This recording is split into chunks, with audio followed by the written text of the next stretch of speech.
As a new seller, you wish you knew everything that you need to know to really succeed like the veteran sales reps. Sometimes that just takes experience. Sometimes it's really just figuring out from people who are doing it what's working. And in today's episode, we're going to talk to Tony Morris. And Tony's going to talk about what he has learned over the years working with sales rep, teaching salespeople that new sellers need to do so that they can start succeeding and performing just as much as the veterans on their team. Just some good stuff.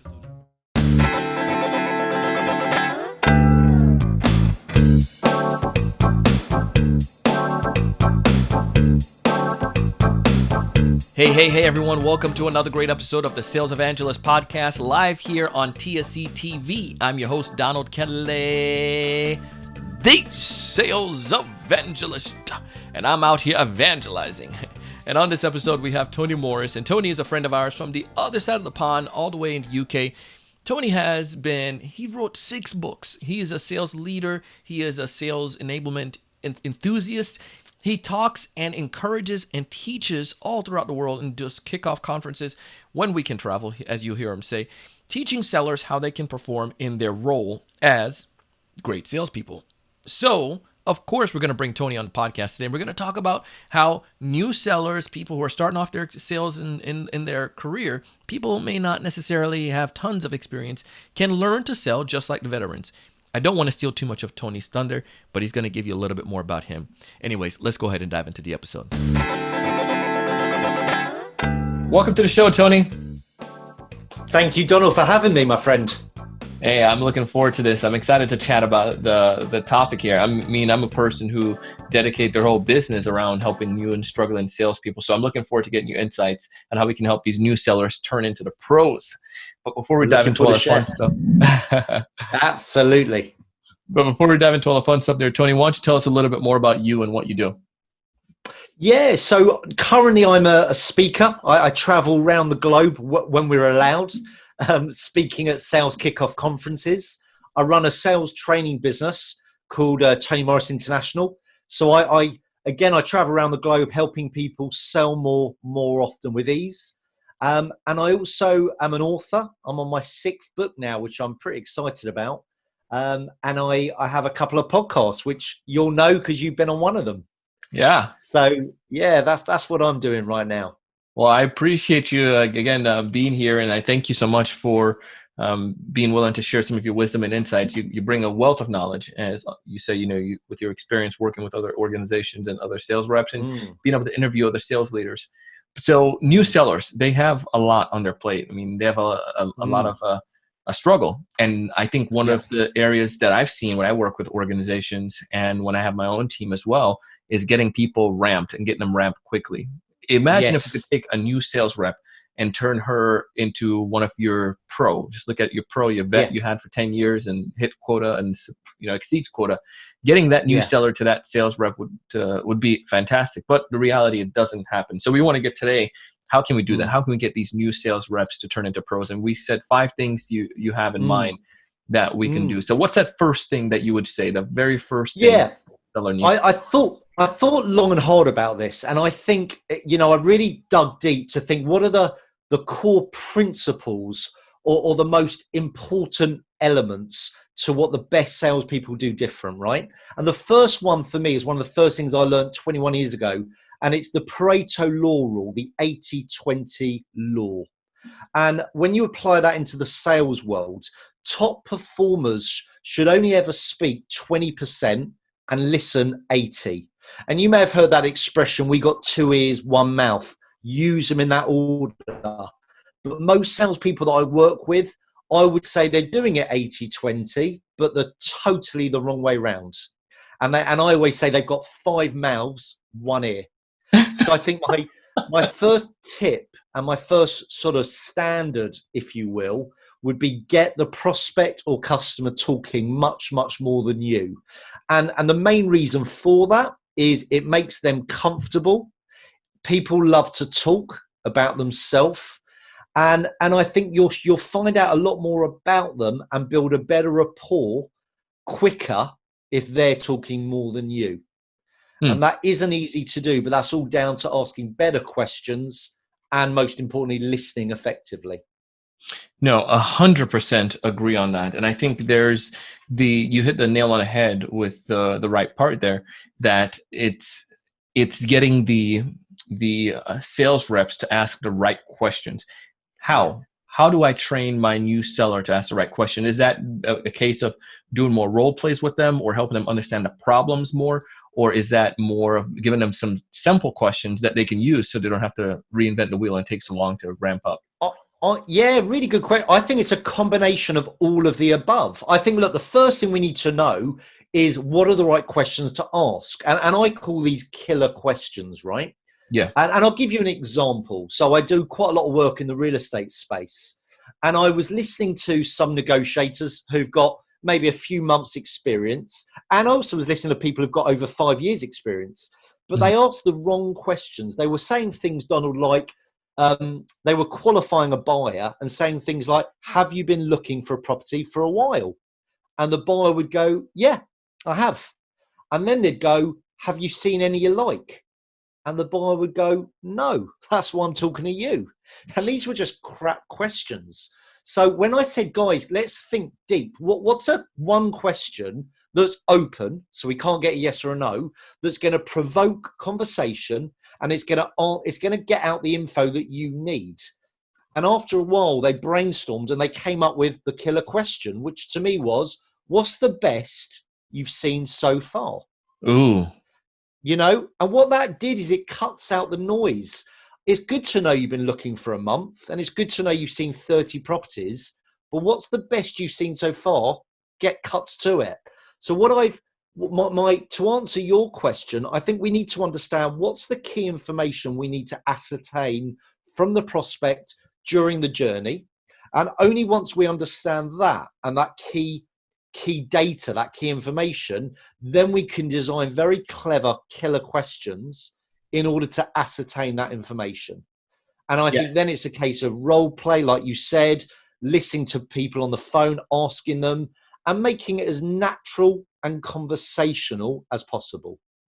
Agreed 100% on that. I'm a big believer in that idea, and I love that killer question. And I think one of the thoughts that you said in that was, imagine if I was a sales leader working with the team to help them to build up their cognitive skills to be able to ask effective questions. Do something like that. Or if a company could bring someone like yourself in to help them to figure out what are some of those killer questions, because in their industry they might know it, but more than we do, because they're in it every single day on the front lines. So that I love that idea. Get them to pull it out. One exercise that I teach when I do training is a very simple, and I suggest clients do this or companies do this, is come up with a topic. Let's say you and me would talk about movies, and that was your topic, and I would ask you open questions only about movies. And I'm not allowed to ask a closed question, so I can't get a yes or no. And what you find when you start coaching your brain to become very conscious of this, the more you do it, the more natural it seems, and the more habitual it becomes. And we'd end up having what I call a conversation, not an interrogation. And I think the more they do that, the more, as I said, they just become comfortable. And then the questions will just flow. And that's the key. If I can get comfortable as a rep, then my prospect gets very comfortable as a buyer, and then it will just flow. So I know we have 4 more of these points, but I love playing fun role play. Yeah. So let's do that right now. So why don't you ask me some of those movie questions? We're just talking about movies. Perfect. Started. So what's the first film you ever remember seeing, Donald? Oh man, first film ever remember seeing. I think it may have been. Dang, I can't think about the first film. I'll say the one that had the most impact on you, the one you do remember. Let's go with Lion King. No. Classic movie. See, my son can't even watch it because, when the dad dies in Lion King, right? It just killed him. And he now thinks every Disney film's sad, right? Yeah. Yeah. Fox and the Hound was another one. That's one of before Lion King. I remember that one. I saw that one. Oh, I've never seen that movie. I'll have to check that out. And Yeah. when you go and watch a movie with your partner or your friends, what genre do you tend to go for? What's your go-to genre? With my wife, more drama. With the guys, more action. Oh, okay. So hit me. What's your best action and what's your best drama movie? The best action recently. It's been a while since we've been to the movies, but I'll probably say the Black Panther movie was one we saw Great together. movie. Great And movie. then also any of the Avenger movies. Those are Okay. action comedy. Yeah. And what about the drama when you're with your partner? My wife, she loves, I'd say one of the ones that we've been focusing on recently. Let me see. Well, we definitely love The Office, so we watch that TV show, but The Notebook is probably her favorite drama movie. Oh, it's too sad, man. It's too sad. It's a great movie, but Yeah. one final question. How old were you when you watched Fox and Hounds? Probably was around 9. Okay.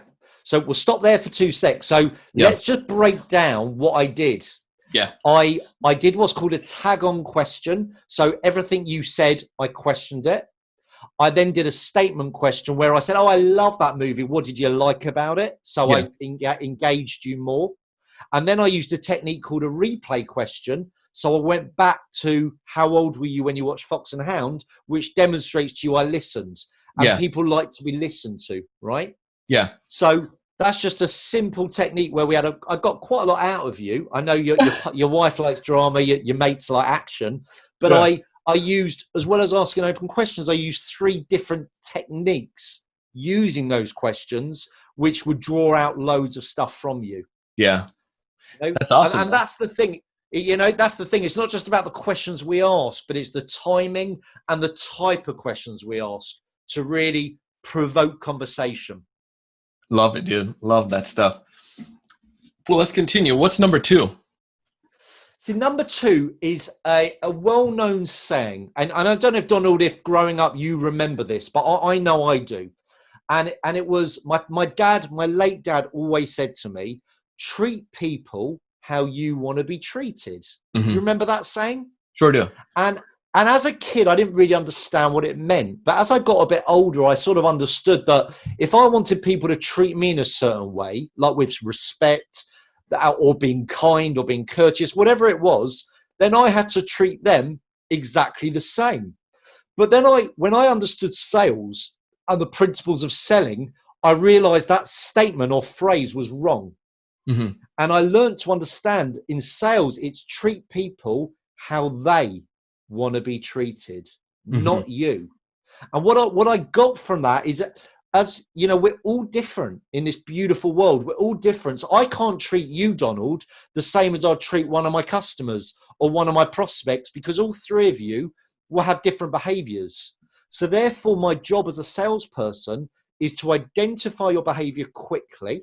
And there's little triggers to spot that, and then adapt effectively. So I treat you how you want to be treated, which will very likely be different to me.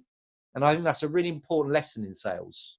Yeah, agree 100% on that. We have we call it internally, one of my mentors taught me that, and we call it the platinum rule.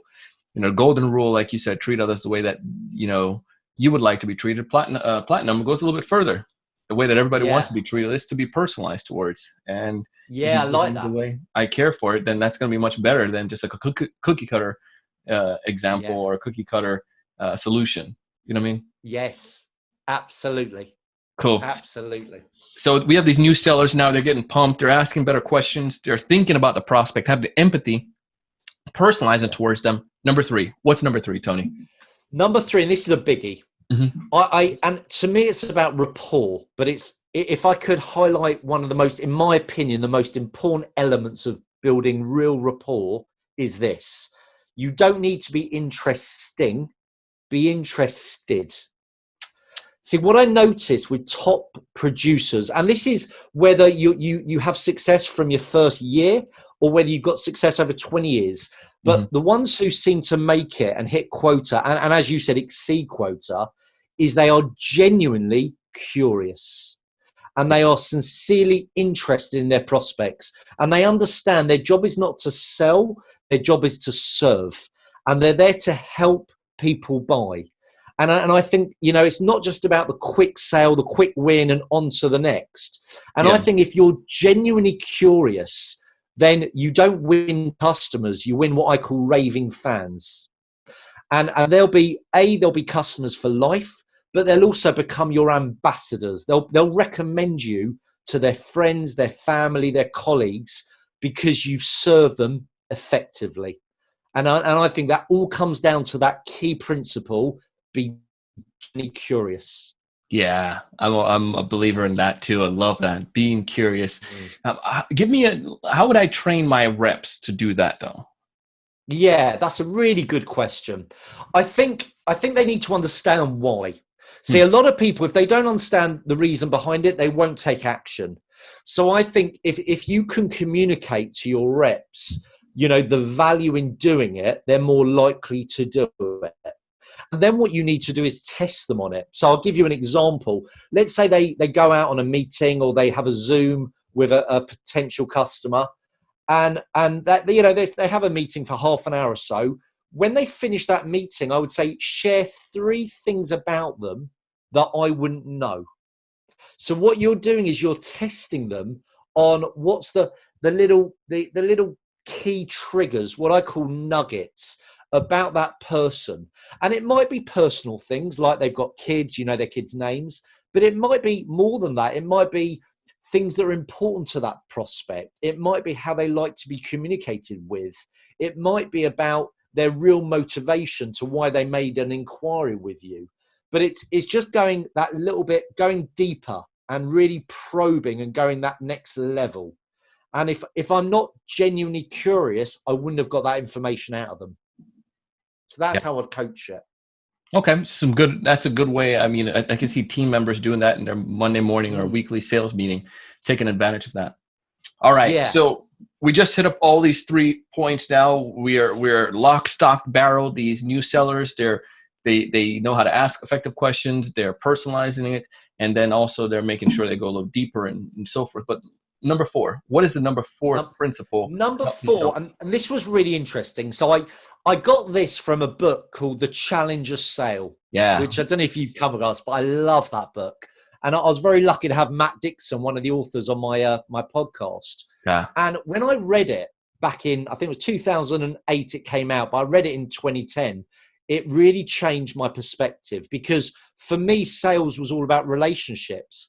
And what this Challenger Sale proved is the most successful salespeople were able to share insights to make their prospects think differently. And they labeled this profile of a salesperson as the challenger. And I've embraced that now. And what I do, and I'll give you a good example. So I got an inquiry about 2 weeks ago for my business, for a wealth management business, they give financial advice. Yeah. And I could have, started building a good rapport with the decision maker and a question about what they're looking for. But I took it a step further. And when I understood their sales process and what they were hoping to achieve, I challenged their process a little bit and questioned it, which to begin with made him quite uncomfortable and said, look, why are you questioning this? And I said, because I think you could do it better. He said, in what way? And I gave him 2 or 3 ideas, and he said, I absolutely love it. So, in a way, I challenged a process that he'd been following for years within his business, which made him a bit uncomfortable, as I said. And then I shared a couple of ideas of how I think it could be done even better, which he hadn't even thought about. So immediately I added value. And bear in mind, this was in a 20-minute conversation. And I was probably very conscious that this was an inbound inquiry. So he was probably speaking to my competition. So I needed to stand out and seem better than them. And for me, this is one of the best ways I can. So my number 4 is, don't be afraid of challenging, but as long as you can back it up and share value and add insights to make your prospect think a little bit differently, and ultimately add value to them in any way you can. That would be my number 4. You see, and I love that because I feel that some people, they don't read or study the content, but they hear the idea of a challenger and they think that they can go out and just be a jerk. And that's not what Yeah, it is. Because yeah, absolutely. one of the things I hate are whiners. People who whine and they don't give a solution or make, Yes, they arbitrarily try to start interrogation or start problems. But I feel in what the challenger does, it makes it that you are a consultant. And like the way that you did it correct. was like perfect. It's like I'm coming in with fresh eyes that you probably are not looking at because you've been looking at it for this way for the past 15 years. But here, Correct. I'm just curious because you're using it this way when I feel that you could change it another way. So I'm challenging your status quo, and you back it Correct. And with proof or with suggestions. And I think that's a much absolutely. better idea. And so if you haven't studied the Challenger sale, we're going to link back. What's the episode number on your podcast? It is. I haven't launched it yet, but it'll be. I think it's number 45, and I'll send the link to your listeners with pleasure. All right, we'll link back in, and you guys better subscribe to his show as well. Thank you, my friend. Thank you. All right, Tony. So now the last thing. What's the last thing that we need to do? The 5. This new seller, Yeah. getting this new seller to perform like the top performer, the sales pro on your team. What's that final advice or tip?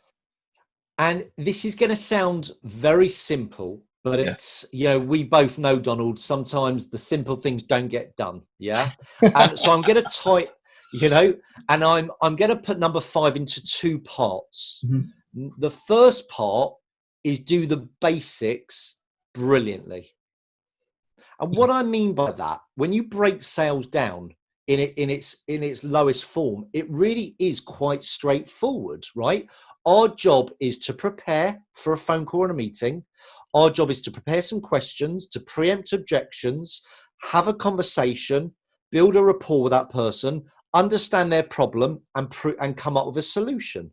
In a nutshell, that is our job. So it is quite basic, but most salespeople don't do the basics. So that's the first point of number 5. And the second point, which is where most salespeople I find fail, is in the follow-up. They give up so damn early. And they'll either do a proposal and follow up once, not get hold of the person and quit because they're scared of being pushy. Yeah. Or they'll phone a prospect 5 times, don't reach them, and call it a day because they think, oh, if they were interested, they'd call me. Rubbish. They might have something else going on in their life more important than you. And it might take 55 calls to make contact. But if you've identified them as a genuine prospect that you believe, A, you can serve and help, and B, you've identified them as a good opportunity for your product and service, keep bloody chasing them.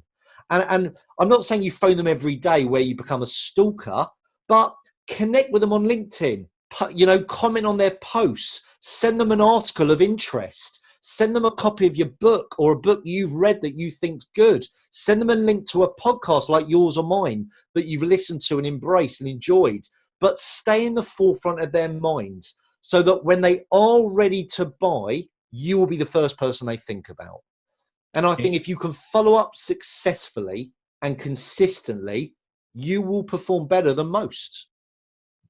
Amen on that one. I'm in agreement with you, and I feel that it's a critical idea, but it's so simple. Again, I feel that so often many of us, if we did the things that we knew we were supposed to do, we'd all be amazing, sexy beasts. But we don't eat the way we're supposed to. We don't sleep the way we're supposed to. We don't exercise the way we're supposed to. We know we're supposed to. And I think the same thing with sales. It doesn't make any difference. We need to do those simple things. Totally. And what I've learned with that, Donald, is we've all got habits, right? We've all got a lot of bad habits, but top performers have more good habits than bad. And I learned this when I read James Clear's book, Atomic Habits. To me, it just really, so much resonated that once you know the right way of doing things, you'd be an idiot to not keep doing it. Yeah. And the more you do it and ultimately get good results, it reinforces it and then it becomes habitual and you just don't even think about it anymore. And that's what this is about in sales. It's about learning what are the right things to do. And once you get that, keep bloody doing them in that simplest form, Yeah. Love it. Well, if there's one major takeaway, Tony, you want folks listening to this episode to walk away with, what's that one major piece of advice? Well, listen to the episode and take action. I think that's the important bit. And I think in all seriousness, actually, I think that's a really big point. You know, there was a saying I heard years ago that knowledge is power. And I disagree, because you could be the most knowledgeable person in the world, but if you don't apply it, it's not that powerful. So for me, if there was one final takeaway, is become a student of sales. You know, I heard this from one of my guests and I loved it, is you never graduate from the school of sales. And the key is, and the key differentiator from top performers to average is they learn, but they implement. And I believe it's implementation of knowledge is power. And it's all about taking action on what you learn. And don't get me wrong, you're not going to do it right every time, but I call those beautiful lessons that we have along the journey. And the more lessons you get at the game, the better you get at the game. Well, I love it, man. Well, we're going to put the stuff back in our show notes so folks can get access to it. If that's the case, and we want to get in touch with you, Tony, what's the best way to connect with you? Oh, thank you, Donald. I appreciate it. Probably my best website, I've got a few websites, but my gateway website is TonyMorrisInternational.com. And that would take you to my speaking website, my training company, my shop with my books. And it will also take you to my online sales membership platform, TMI University. So yeah, that's be the best way for them to get in touch. Definitely. TonyMorrisInternational.com.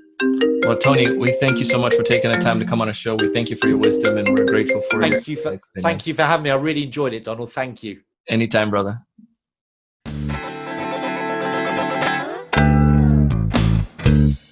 Ladies and gentlemen, that was Tony Morris. And if you would like to go ahead and connect with Tony, you can find all of his information. Just go down below if you're watching this here on YouTube, or if you're listening to our podcast, just go pick up, tap on the cover art and scroll down. You see all the information. Our team they take a lot of notes, and they do it way better than I do. And they do a fantastic job of putting information in from Tony, the links back to his websites, to his book, to his LinkedIn profile, as well as stuff for our sponsors. So I encourage you to go back there, go down below if you're watching this on YouTube, check out some of the information from Tony. And if you want to check out our friends over at Crumble, simply just click on the link. Go to Crumble. Let me spell that out for you. CRM. You like that play on words, huh? BLE, no U. CRMBLE.com/TSE. Take advantage of Crumble, test it out. We use it internally and we absolutely love it. I would highly recommend it to anyone. Even if you have a CRM already, check them out.